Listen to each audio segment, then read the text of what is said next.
That Ali Traore has a double-digit Euroleague career scoring average, despite his first point coming 7 years after his debut, is quite unusual.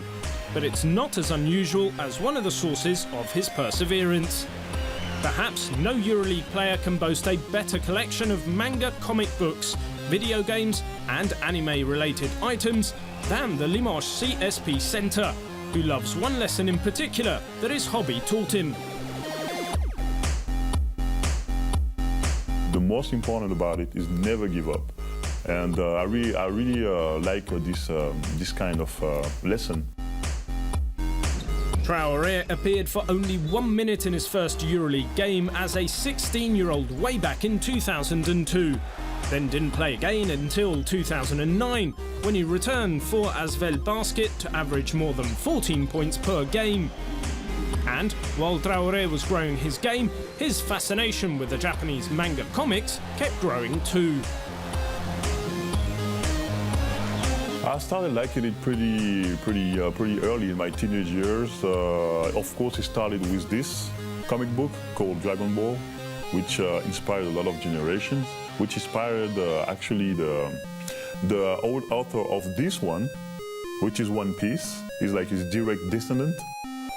The One Piece series, one of the most popular mangas ever written, became almost like an addiction for Traore.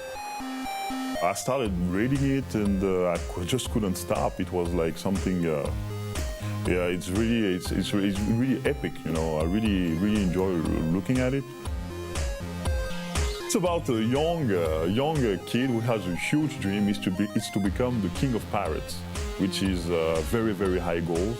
You know, shonen manga, which is a manga for teenagers, is really about never giving up, having huge dreams, huge goals, and always achieve it.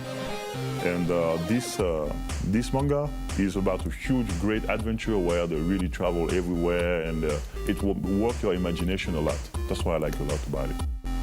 Traore's fascinations do not stop with manga. A Nintendo console he had as a child started the love for video games, and Limoges Centre now owns hundreds of them, which he keeps strictly classified in a room inside his house. Would he be able to choose one if he had to? One video game, this is tough, man. I played a lot of video games. I will go vintage. I will go with a very simple game called Super Mario World, which was in Super NES, and simple. You just jump and break some bricks, and but it's like fun. Every time I play it, I have a lot of fun. Having his imagination sparked by his hobbies is one way that Traore has dealt with his ups and downs of basketball over the years, and kept landing on his feet again and again. It's important for me, okay, now I have a family. It's not so easy as when I was younger, but whenever I get the time, I sit down, start reading my comic books, watch some anime, play some video games, because it keeps my mind off something. Maybe I had a bad game, you know, and you want to think about something else besides, you know, doing as usual family duty, you know. Like, this is the good moment for me to really let my imagination go. Traore's off-court hobbies have obviously big connections with Japan. Despite not spending much time there, a part of that country's culture has become a big part of the Frenchman's life. At first, I like the Japanese culture because I really like how they can mix modernity with traditional part of their culture. And of course, I like their manga because it really works my imagination. I'm someone who likes to dream, and these things make me dream.